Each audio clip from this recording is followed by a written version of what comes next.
बिस्मिल्लाहिर्रहमानिर्रहीम अस्सलामुअलैकुम वरहमतुल्लाहि वबरकातुहू। दोस्तों, आज हम सीखेंगे इस वीडियो में अरबी के छोटे बड़े मिले जुले शब्द और जुमले।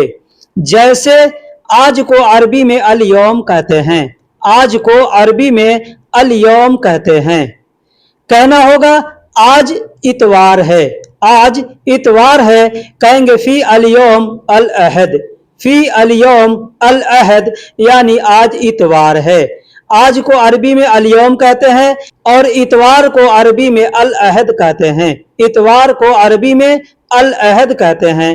कहना होगा कि आज इतवार है, अरबी में कहेंगे अल यौम फी अल अहद या फी अल यौम अल अहद, यानी आगे पीछे करके बोल सकते हैं। जैसे कहना हो आज छुट्टी है। आज छुट्टी है, अरबी में कहेंगे फी अल यौम इजाजा। फी अल यौम इजाजा यानी आज छुट्टी है। फी का मतलब है, अल यौम का मतलब आज और इजाजा का मतलब छुट्टी होता है। कहना होगा कि आज छुट्टी है, अरबी में कहेंगे फी अल यौम इजाजा यानी आज छुट्टी है। दोस्तों, जैसे कहना हो आज मैं ड्यूटी नहीं जाऊंगा। आज मैं ड्यूटी नहीं जाऊंगा, अरबी में कहेंगे अल यौम अना मारो दवाम। अल यौम अना मारो दवाम। आज को अरबी में अल यौम कहते हैं, मैं को अरबी में अना कहते हैं। माँ का मतलब नहीं होता है और रोह का मतलब जाऊंगा, और ड्यूटी को अरबी में दवाम कहते हैं। कहना होगा आज मैं ड्यूटी नहीं जाऊंगा, अरबी में कह सकते हैं अल यौम अना मारो दवाम। बहुत से लोग माँ भी कहते हैं, बहुत से लोग मुँह भी कहते हैं। जैसे आज मैं मदरसा नहीं जाऊंगा। आज मैं मदरसा नहीं जाऊंगा, अरबी में कह सकते हैं अल यौम अना मारो मदरसा। अल यौम अना मारो मदरसा। आज मैं घर नहीं जाऊंगा। आज मैं घर नहीं जाऊंगा, अरबी में कह सकते हैं अल यौम अना मारो बेत। अल यौम अना मारो। दोस्तों, आप चाहें तो हर तरीके के अरबी के जुमले बना करके बोल सकते हैं। बस उसके लिए आपको अरबी का जो छोटा छोटा शब्द है उसको याद रखना ज़रूरी है। जैसे आज मैं पार्क में नहीं जाऊंगा, इसके लिए आपको छोटे छोटे शब्दों का याद रखना ज़रूरी है। जैसे आज को अरबी में अल यौम कहते हैं, मैं को अना कहते हैं, पार्क को हदीका कहते हैं, नहीं को अरबी में माँ कहते हैं, मुँह कहते हैं या माई कहते हैं, और जाने को अरबी में रोह कहते हैं।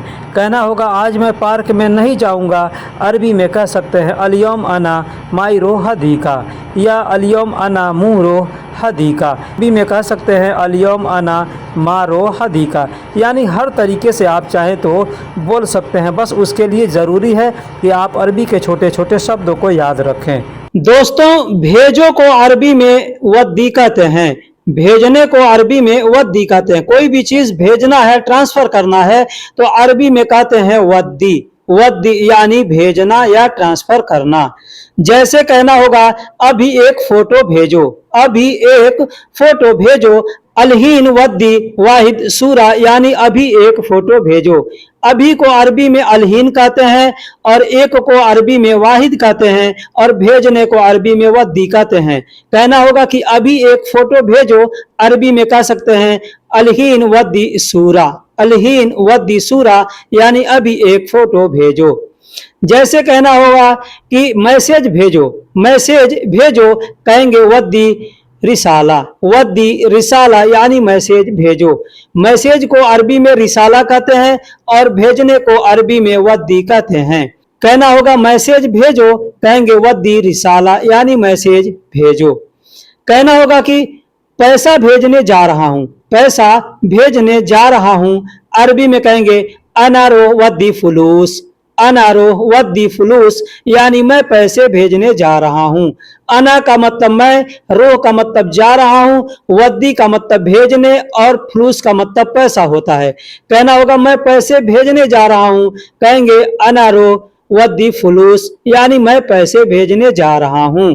कहना होगा पैसे जल्दी भेज दो, अरबी में कहेंगे वद्दी फुलूस बदरी। वद्दी फुलूस बदरी यानी पैसे जल्दी भेज दो। वद्दी का मतलब भेजना होता है और फुलूस का मतलब पैसा और बदरी का मतलब जल्दी होता है। कहना होगा पैसे जल्दी भेज दो, अरबी में कहेंगे वद्दी फुलूस बदरी। वद्दी फुलूस बदरी। दोस्तों रात को अरबी में लैल कहते हैं, रात को अरबी में लैल कहते हैं। जैसे कहना हो रात में, रात में कहेंगे बिल्लैल, बिल्लैल यानी रात में। कहना होगा कि रात में मिलेंगे, रात में मिलेंगे कहेंगे बिल्लैल हस्सल, बिल्लैल हस्सल यानी रात में मिलेंगे। बिल्लैल यानी रात में और हस्सल का मतलब मिलना होता है। रात में मिलेंगे कहेंगे बिल्लैल हस्सल। कहना होगा कि रात में आऊंगा, रात में आऊंगा कहेंगे बिल्लैल इजी, बिल्लैल इजी यानी रात में आऊंगा। बिल्लैल का मतलब रात में और इजी का मतलब आऊंगा। कहना होगा रात में आऊंगा कहेंगे बिल्लैल इजी।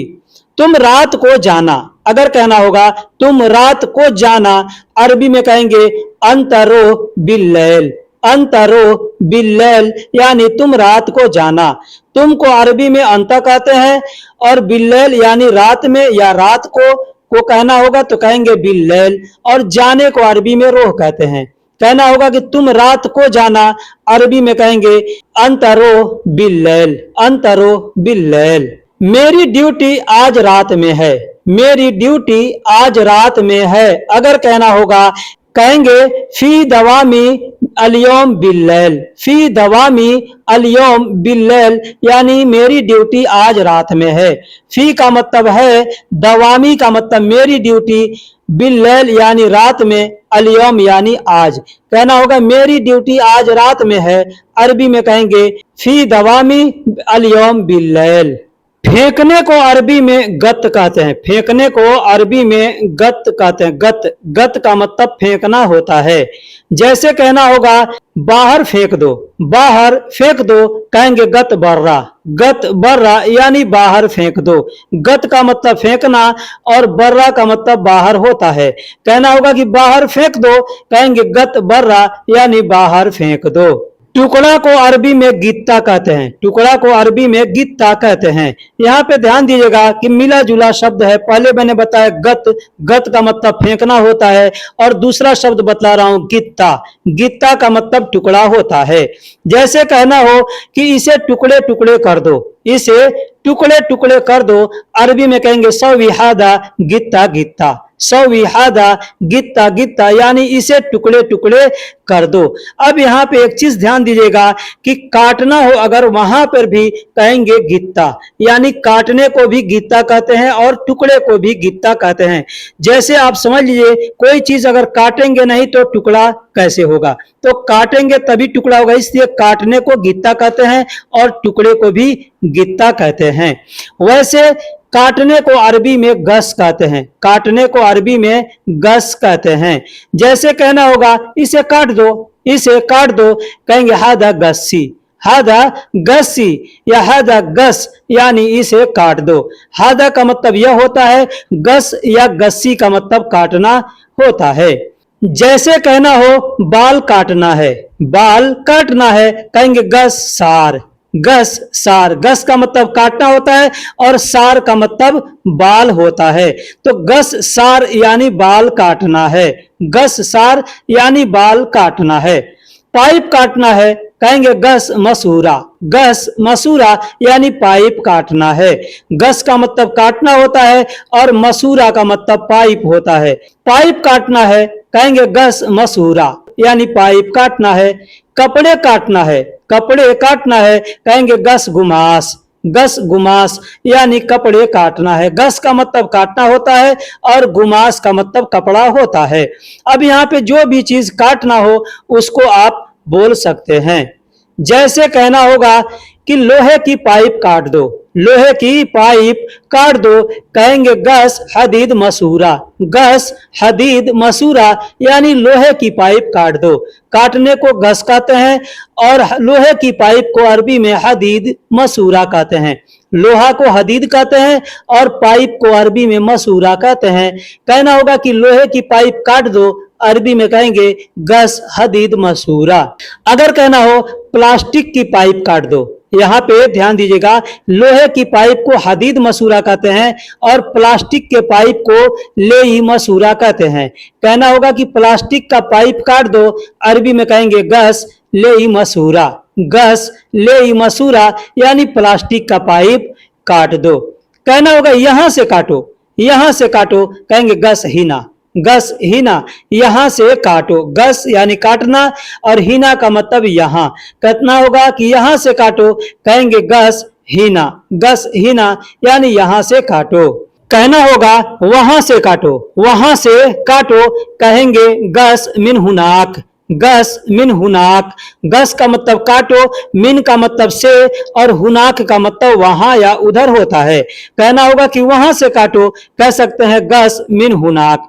ठीक उसी तरीके से अगर कहना हो यहां से काटो तो यहां पे भी मिन का प्रयोग कर सकते हैं, जैसे गस मिन हीना, गस मिन हीना यानी यहां से काटो। गस का मतलब काटो, मिन का मतलब से और हीना का मतलब यहां या इधर होता है। कहना होगा कि अभी मत काटो, अभी मत काटो, अरबी में कहेंगे अलहीन लैत गस्सी, अलहीन लैत गस्सी यानी अभी मत काटो। अलहीन का मतलब अभी होता है, ला का मतलब नहीं और गस्सी का मतलब काटना। कहना होगा अभी नहीं काटो, कहेंगे अलहीन लैत गस्सी। हत, हत का मतलब रखना होता है, रखने को अरबी में हत कहते हैं, हत या हत्ती, हत्ती भी बोलते हैं, हत भी बोलते हैं। जैसे गस भी बोलते हैं, गस्सी भी बोलते हैं, उसी तरीके से हत भी बोलते हैं और हत्ती भी बोलते हैं। हत्ती का मतलब रखना होता है। जैसे कहना होगा कि तुम रख दो, तुम रख दो, कहेंगे अंत हत्ती, अंत हत्ती यानी तुम रख दो। अंत का मतलब तुम और हत्ती का मतलब रख दो, तुम रख दो, कहेंगे अंत हत्ती। कहना होगा मैं नहीं रखूंगा, मैं नहीं रखूंगा, कहेंगे अना मुहत्ती, अना मुहत्ती यानी मैं नहीं रखूंगा। अना का मतलब मैं और मुंह का मतलब नहीं और रखने को हत्ती कहते हैं। तो कहना होगा मैं नहीं रखूंगा, अरबी में कहेंगे अना मुहत्ती यानी मैं नहीं रखूंगा। कहना होगा कि मैं नहीं रख सकता, मैं नहीं रख सकता, अरबी में कहेंगे अना मु इकदर हत्ती, अना मु इकदर हत्ती, या कह सकते हैं अना मा इकदर हत्ती यानी मैं नहीं रख सकता। अना का मतलब मैं, मुंह का मतलब या माँ का मतलब नहीं और रखने को हत्ती कहते हैं और इकदर का मतलब सकता या शक्ति होता है। जहां पे भी सकता या शक्ति कहना होगा, कहेंगे इकदर। जैसे कि मैं नहीं रख सकता, कहेंगे अना मु इकदर हत्ती। अब वहीं पे कहना हो कि मैं नहीं कर सकता, मैं नहीं कर सकता, अरबी में कहेंगे अना मा सौवी इकदर, अना मा सौवी इकदर यानी मैं नहीं कर सकता। अना का मतलब मैं और सौवी का मतलब करना और इकदर का मतलब मैंने पहले बताया कि जहां सकता या शक्ति बोलना होगा वहां पे इकदर का प्रयोग करेंगे। माफी, माफी को अरबी में मालिश कहते हैं, माफी को अरबी में मालिश कहते हैं। दोस्तों दो अल्फाज है अरबी में जो माफी के लिए इस्तेमाल किया जाता है, एक मालिश यानी माफी, दूसरा होता है आसिफ यानी माफी। दोनों शब्द में से कोई भी शब्द आप बोल सकते हैं। जैसे कहना होगा मुझे माफ कर दो, मुझे माफ कर दो, अरबी में कहेंगे सवी मालिश, सवी मालिश यानी मुझे माफ कर दो, सवी मालिश यानी मुझे माफ कर दो। या कह सकते हैं सवी आसिफ, सवी आसिफ यानी मुझे माफ कर दो। सवी का मतलब होता है करना और आसिफ का मतलब माफ होता है। तो अगर कहीं गलती हो जाए और वहां पे कहना होगा कि मुझे माफ कर दो, कह सकते हैं सवी मालिश या कह सकते हैं सवी आसिफ यानी मुझे माफ कर दो। जैसे कहीं गलती हो जाए और आपको किसी से कहना है कि मेरी गलती है, मेरी गलती है, मुझे माफ कर दो, अरबी में कहेंगे अना खताई, अना खताई सवी मालिश, सवी मालिश यानी मेरी गलती है, मुझे माफ कर दो। अना का मतलब मेरा या मेरी होता है और खताई का मतलब मेरी गलती, और सवी का मतलब करना या कर दो और मालिश का मतलब माफी होता है। तो कहना होगा कि मेरी गलती है, मुझे माफ कर दो, अरबी में कह सकते हैं अना खताई सवी मालिश। अब यहाँ पे चाहें तो सवी आसिफ भी बोल सकते हैं। तो सामने वाला अगर माफ करना चाहेगा तो बोल सकता है ठीक है मैंने माफ किया, ठीक है मैंने माफ किया, अरबी में कहेगा तय्यब अना सवी आसिफ, तय्यब अना सवी आसिफ। तय्यब का मतलब ठीक है, अना का मतलब मैंने, सवी का मतलब किया और आसिफ का मतलब माफ करना होता है। अगर सामने वाला कहना चाहे कि मैं नहीं कर सकता, अब यहाँ पे सिर्फ माफ के लिए नहीं, कोई भी चीज, कोई काम से भी मना करना है, कुछ भी करने से मना करना है, तो आप कह सकते हैं मैं नहीं कर सकता। जैसे हिंदी या उर्दू में बोलते हैं, अरबी में कह सकते हैं अना मा सौवी इकदर, अना मा सौवी इकदर, यानी मैं नहीं कर सकता। अना का मतलब मैं, माँ का मतलब नहीं, और इकदर का मतलब कर सकता। तो कहना होगा कि मैं नहीं कर सकता, अरबी में कह सकते हैं अना मा सौवी इकदर। अगर कहना हो कि तुम कर सकते हो, तुम कर सकते हो, अरबी में कहेंगे अंत सौवी इकदर, अंत सौवी इकदर, यानी तुम कर सकते हो। अंत का मतलब तुम, सौवी इकदर का मतलब तुम कर सकते हो। तो कहना होगा कि तुम कर सकते हो, अरबी में कह सकते हो अंत सौवी इकदर, यानी तुम कर सकते हो। तो जहां पे भी सकता शब्द का प्रयोग करना होगा वहां पे इकदर बोलेंगे। अब करना के लिए होगा कि कर सकते हो या कर सकता हूं, वहां पे सौवी इकदर बोलेंगे, सौवी का प्रयोग करके बोलेंगे, ताकि सामने वाले को समझ में आए ये करने के लिए बोलता है।